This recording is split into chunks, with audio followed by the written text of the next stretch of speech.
Showbiz की रंगारंग दुनिया का आपको बताते हैं कि अदाकारा लिज़े शाह ने सहरी में ढोल बजाकर लोगों को जगाने वाले से शिकवा कर डाला और लिखा कि जगाना सहरी के लिए होता है, लेकिन ये ढोल वाला शादी के जज्बात जगा कर चला जाता है। पाकिस्तानी ड्रामा इंडस्ट्री की खूबरू अदाकारा लिज़े शाह ने इंस्टाग्राम पर ये नई तस्वीर में मधुओं के साथ शेयर की, जिसमें उन्होंने खूबसूरत लिबास पहन रखा था और साथ में भालू भी था। तस्वीर के कैप्शन में उन्होंने सहरी में ढोल बजाकर लोगों को जगाने वाले से शिकवा करते हुए लिखा कि जगाना सहरी के लिए होता है, लेकिन ये ढोल वाला शादी के जज्बात जगा कर चला जाता है। जिस पर मदह तबसरा कर रहे हैं। एक ने लिखा, आप सहरी समझकर जाग जाया करें, ढोल का क्या है, वो तो एक ना एक दिन सबको बजाना है। दूसरे ने हैरत का इजहार किया कि आपके इलाके में भी अभी ढोल वाले आते हैं।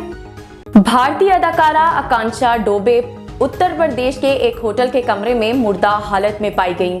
भारतीय मीडिया के मुताबिक भोजपुरी शोबिस इंडस्ट्री से मॉडल से अदाकारी में कदम रखने और अपनी शोहरत की बुलंदियों को छूने वाली नौजवान फनकार आकांक्षा डोबे की लाश इतवार को वाराणसी के एक होटल की छत पर लटकी हुई मिली। भोजपुरी फिल्म इंडस्ट्री की उभरती हुई अदाकारा आकांक्षा की इंस्टाग्राम पर भी फॉलोइंग बहुत ज़्यादा थी और इनकी वीडियोस के व्यूज़ की तादाद लाखों में थी। पुलिस का कहना है कि लाश को पोस्टमार्टम के लिए अस्पताल मुंतकिल कर दिया गया है। पोस्टमार्टम आने के बाद ही हतमी तौर पर कुछ कहा जा सकता है। ताहम इब्तदाई तौर पर यह खुदकुशी का केस लगता है। पुलिस का मजीद कहना है कि लाश के करीब से खुदकुशी नोट नहीं मिला।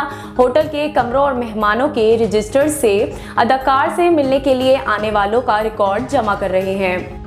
भारतीय अदाकार नवाजुद्दीन सिद्दीकी ने साबका अहलिया और अपने भाई के खिलाफ हत्तक इज्जत पर 100 करोड़ भारतीय रुपए पर हर्जाना की दावा दाखिल कर दिया। नवाजुद्दीन सिद्दीकी ने साबका अहलिया आलिया पांडे और अपने भाई शमसुद्दीन सिद्दीकी पर झूठे इल्जामात के जरिए हरासा करने और साख को नुकसान पहुंचाने पर हर्जाने की दावा दाखिल किया है। अदालत में अपने वकील के जरिए दाखिल की गई दरख्वास्त में अदाकार ने इस्तदा की है कि साबिक अहलिया और भाई पर पाबंद किया जाए कि वो सोशल मीडिया और इन पर लगाए गए झूठे इल्जामात पर मबनी मवाद हटाकर आइंदा किए गए सोशल मीडिया प्लेटफॉर्म या किसी दूसरे जराए से इन पर झूठे इल्जामात नहीं लगाएंगे और तहरीरी सूरत में तमाम झूठे इल्जामात पर माफ़ी मांगेंगे।